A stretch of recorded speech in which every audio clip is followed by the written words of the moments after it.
Shalom. దేవుని పరిశుద్ధ నామానికి మహిమ ఘనత ప్రభావములు కలుగును గాక. మన ప్రభువును రక్షకుడైన యేసుక్రీస్తు యెహోషువ మెస్సియా నామములో ఆత్మీయులైన దేవుని బిడ్డలని మీ అందరికీ నా హృదయపూర్వక వందనాలు, ఉదయకాలపు శుభాలు తెలియజేస్తున్నాను. దేవాది దేవుని మహాకృప, సంతోషము, సమాధానము, క్షేమము మనందరికీ తోడైండి నడిపించును గాక. ఆమేన్. అపోస్తలుడైన పౌలు కొరింథీయులకు రాసిన మొదటి పత్రిక 31వ వచనం చదివి ధ్యానించుకుందాము. అపోస్తలుడైన పౌలు కొరింథీయులకు రాసిన మొదటి పత్రిక 31వ అధ్యాయము. అతిశయించువాడు ప్రభువునందే అతిశయింపవలను అని వ్రాయబడినది నెరవేరునట్లు దేవుని మూలముగా ఆయన మనకు జ్ఞానమును, నీతియు, పరిశుద్ధతయు, విమోచనమునాయను.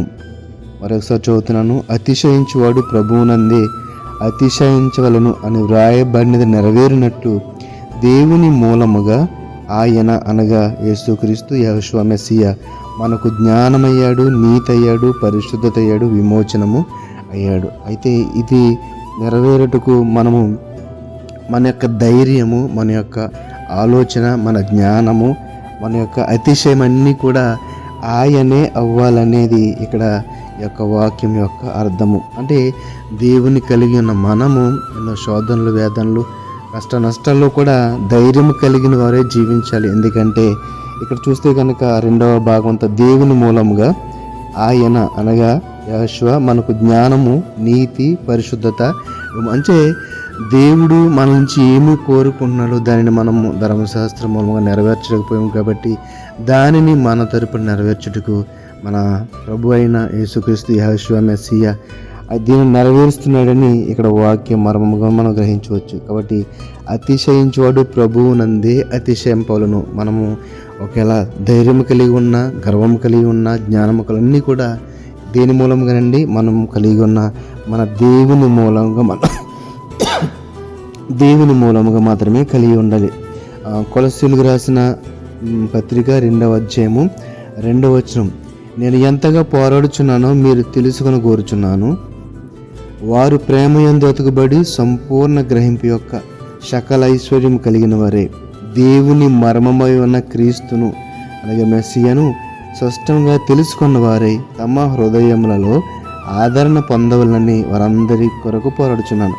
బుద్ధి జ్ఞానముల సర్వ సంపదలు ఆయన యందే గుప్తములైనవి. ఆయనలో నన్న ఇదంతా కూడా మనం ఈ భూమి మీద జీవించడానికి అవసరమైన ఆ బుద్ధి జ్ఞానముల సర్వ సంపదలు అన్నీ కూడా ఆయన యందే గుప్తమైనవి. మరి వాటిని తీసుకుంటూ ఎలాగంటే ఆయన మాటకు విధేయత చూపటమే, ఆయన అధికారం క్రింద బతకటమే.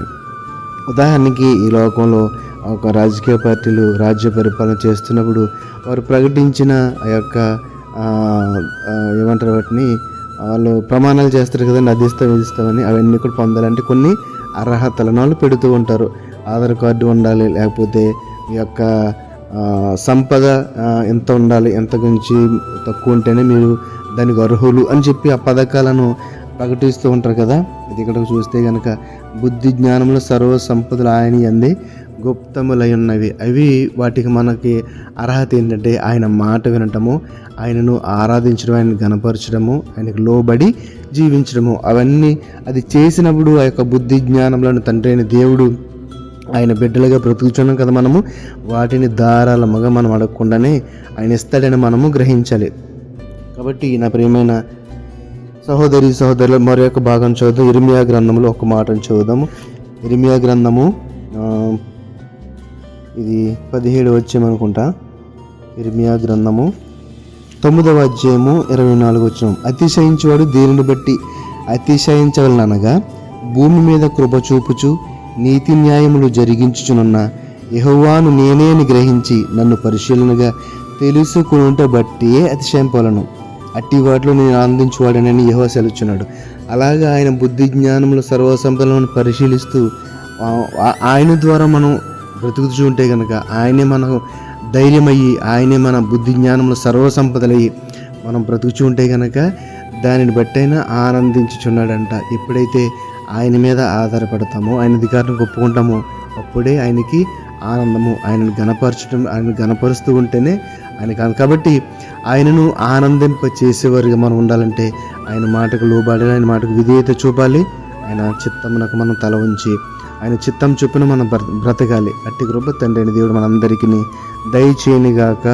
మనము ఆయన అందే అతిశయించుదాము. ప్రార్థించుకుందాం. పరిశుద్ధుడ మహోన్నతుడ మమ్మల్ని నా తండ్రి, నీ పరిశుద్ధమైన నామానికి వందనాలు, స్తుతులు, స్తోత్రాలు. అతిశయించేవారు దేనిని బట్టి అతిశయించాలంటే నిన్ను కలిగి ఉన్నందుకు, నీ అందున్న బుద్ధి జ్ఞానంలో సర్వసంపదలను బట్టి మేము అతిశయించాలని, కేవలం నిన్ను బట్టి నిన్ను కలిగి ఉన్నందుకే మేము అతిశయించాలని ఈరోజు వాక్యం ద్వారా మాకు నేర్పించారు. ఈ మాటలు వింటున్న బిడ్డలు ఎవరైతే పిరిగితనంతో ఉన్నారో, మన వేదనలో శోధనలో ఉన్నారో, వారందరి యొక్క హృదయంలోనే కడగండి. నేను కలిగిన దేవుడు జీవము గలవాడు, నన్ను కాపాడుతాడు, నన్ను శోధనను తప్పిస్తాడు, నన్ను బలపరుస్తాడని ఆయన తండ్రి ఆ యొక్క విశ్వాసము కలిగి నిన్ను కలిగినందుకు ధైర్యముగా జీవించు కృపను దయచేయమని నజరేయుడైన యేషువ మెస్సీ నామములో ప్రార్థన అడిగి వేడుకొనిచున్నాము తండ్రి. ఆమేన్, ఆమేన్. షాలోమ్. అందరికీ వందనాలు.